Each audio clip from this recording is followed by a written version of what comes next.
その朝、通勤の混んだ電車内で、つり革に捕まっていたよしおは、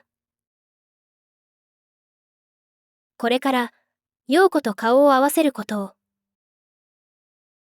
考えた。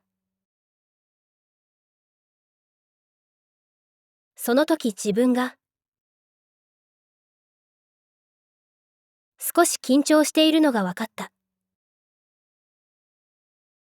陽子とキスしてしまった。夢を見たわけではない。あれは実際にあったことだった。陽子はよしおに心を許してくれたのだ。そしてよしおにとって陽子との関係はこれまでとは違ってしまった。もうただの友達ではない。一体陽子は自分の何がいいと思っているのだろう。そこがよしおにはよくわからなかった。そしてこれから自分は陽子とどう接すればいいだろう。支店で陽子に会うと、陽子はいつものように、おはよう、と、よしおに声をかけた。まるで、何事もなかったかのように。陽子の態度はいつもと同じだった。まあ、急に態度が変わるというのも、ちょっと変だし、こんなものなのかもしれない。それとも、キスしたくらいで。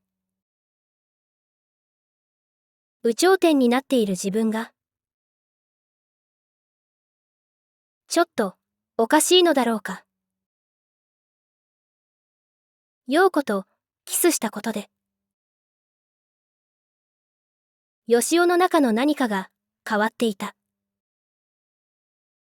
やがてよしおは、そのことに気づいた。よしおは男だった。だから、性的な対象が、女なのだ。よしおは、女が好きだった。そして陽子は、よしおにとって、性的な魅力を持った女だった。よしおは、陽子を抱きたかった。しかし、これまでそれを、望んでいいのかどうか。よしおは、決めかねていた。本当なら、よしおなどには、とても、手の届かない、いい女。美人で、頭も良くて、思いやりもある。その陽子が、なぜか自分と、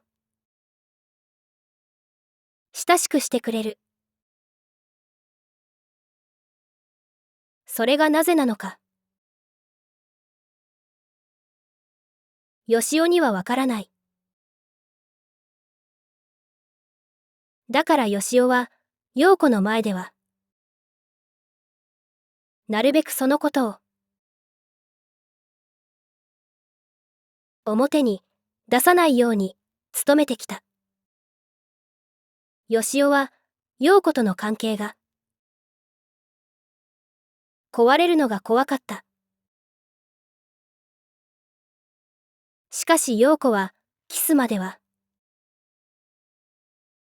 許してくれた。陽子はよしおの性的な要求に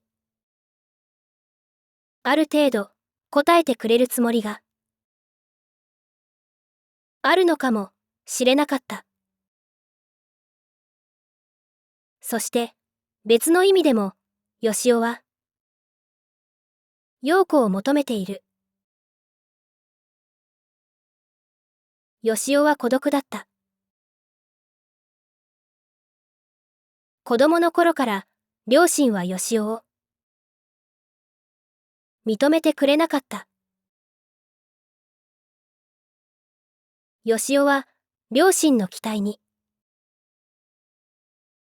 応えることができなかった。兄の忠夫はそんなよしおをかばってくれたが、所詮よしおとは住む世界が違っていた。そして今のよしおは小さな会社の出来がいいとは言えないサラリーマンでしかない。これから先、自分がどうなるのか何もわからない。この世の中と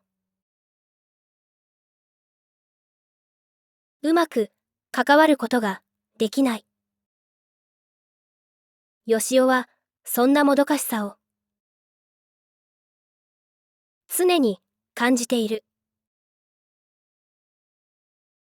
そしてそのもどかしさが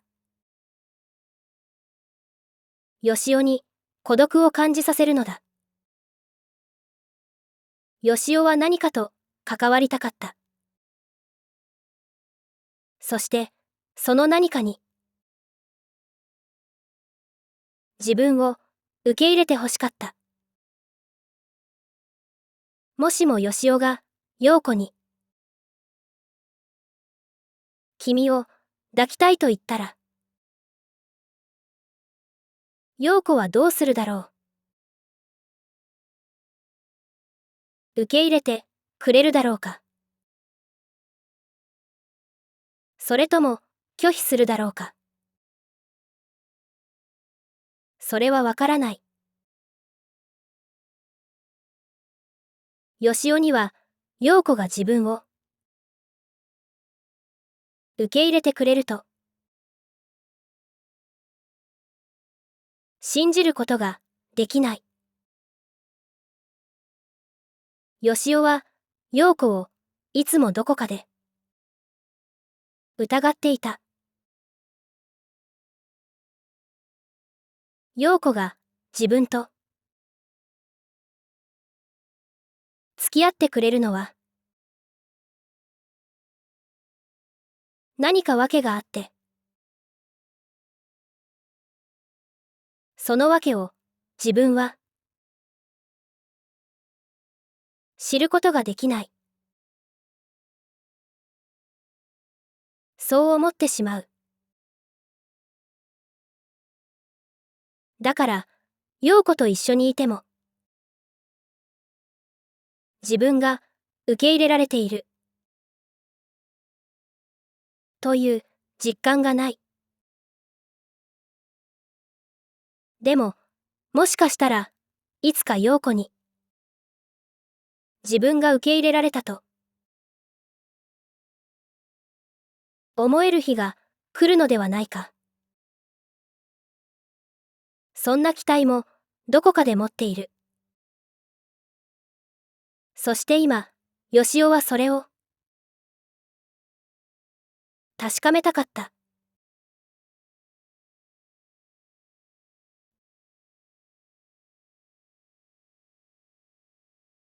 数日後、よしおはいつものように陽子と夕食を食べに行った。二人で天ぷらそばを食べながら、いつもと同じように会社の話やバイクの話をした。しかしその日、よしおには、陽子に言いたいことがあった。そして、それを言うために、勇気を出さなければならなかった。なかなかそれを言えなくて。時間だけが過ぎていく。でもよしおは、はっきりさせたかった。そして、先に進みたかった。よしおは言った。今日、うちに来ないか？陽子は黙った。やがて陽子は、首を横に振った。その瞬間、陽子に、拒否されたことが分かった。よしおは、どうしていいかわからなかった。やがて、甘く見ないで、と、陽子が言った。よしおは、何も言えない。陽子が、財布から、千円札を出すと、テーブルに置いた。その場を取り繕うように。陽子は、笑みを少しだけ見せ、今日は帰る、と、言うと、よしおを残して、席を立った。何も、考えられなかった。テーブルの上に、千円札が置いてある。陽子が、自分の分の料金を、置いていったのだ。よしおは、その千円札を取ると、席を立った。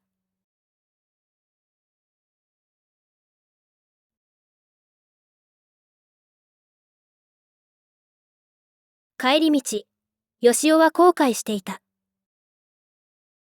陽子に、うちに来いなどと、言わなければよかった。あの時、陽子は自分を、どう思ったのだろう。ちょっと、キスしたくらいで。調子に乗って、女の体を、求めてくる男。陽子は言った。甘く見ないで。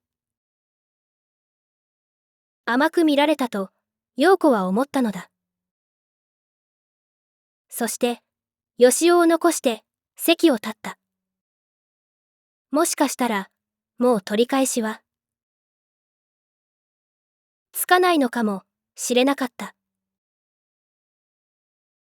その夜、よしおは、なかなか眠れなかった。陽子のことを考えていた。謝らなければ、と思っていた。しかし、何をどう謝ればいいのだろう。甘く見ないで、と陽子は言った。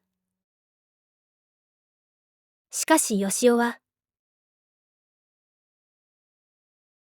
陽子を甘く見たつもりなど、なかった。そしてよしおは、陽子を抱きたい、と思ったが、それは間違っていただろうか。考えてみると、よくわからなくなる。陽子が自分を受け入れてくれるかもしれない。よしおはそのことに希望を持った。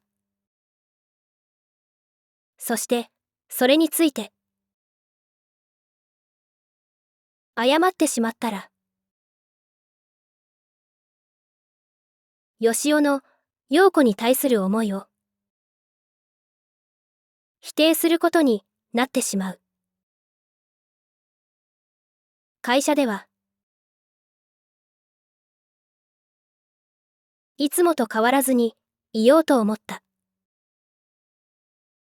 よしおが内心の動揺を表に出せば、陽子は負担に感じるかもしれない。そうなるのはよしおには辛かった。翌日の朝、陽子に会うと、よしおはおはようと声をかけた。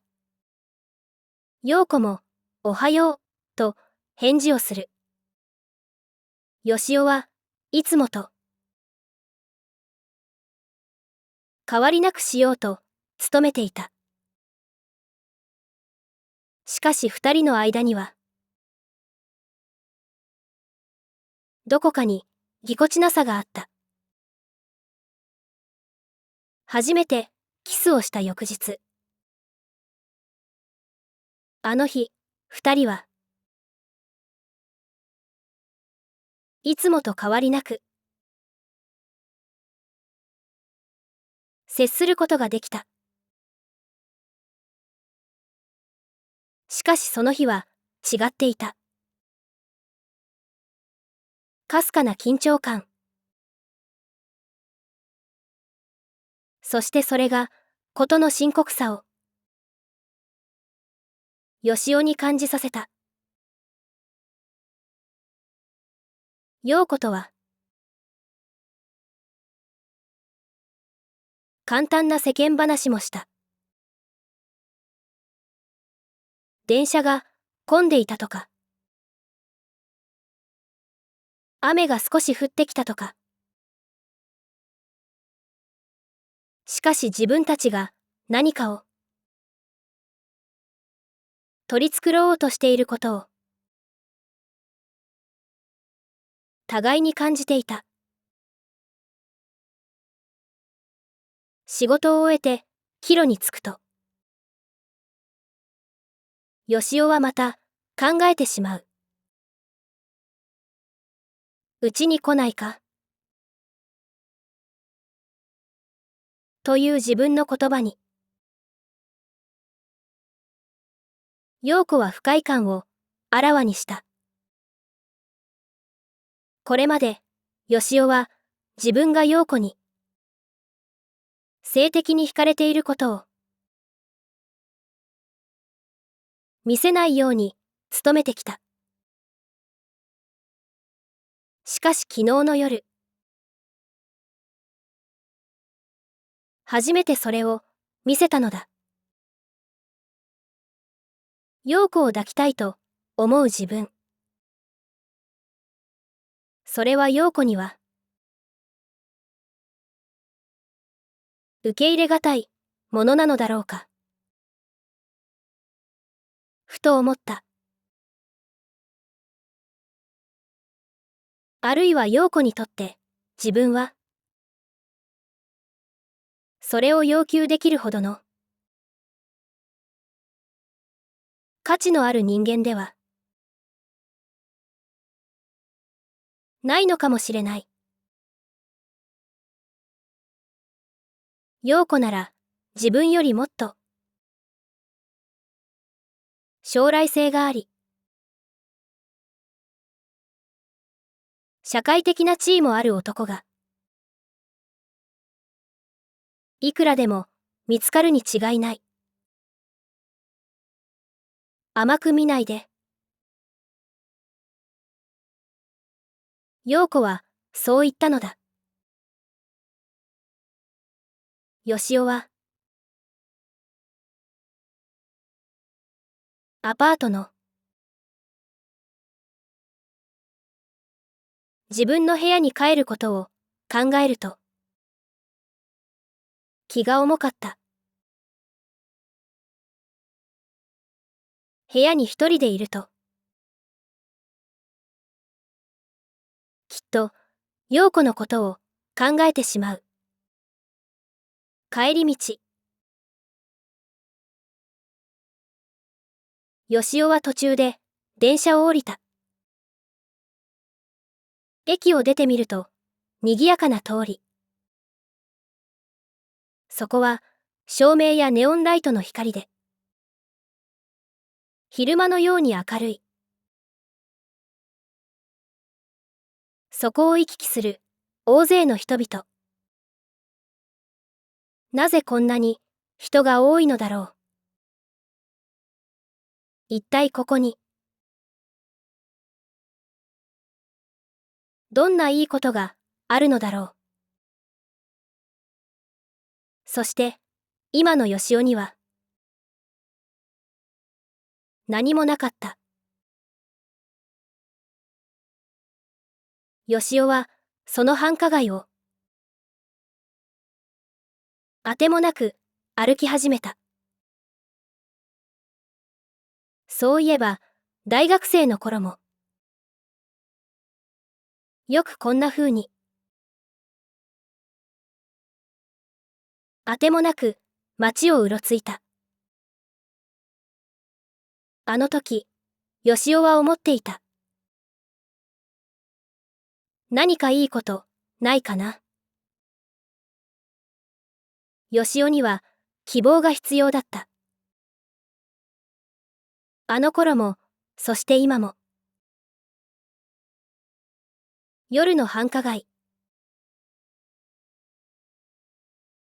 何かいいことがあるような。そんな気になる。でも、よしおは知っていた。結局は気がするだけなのだ。再生リスト13に続きます。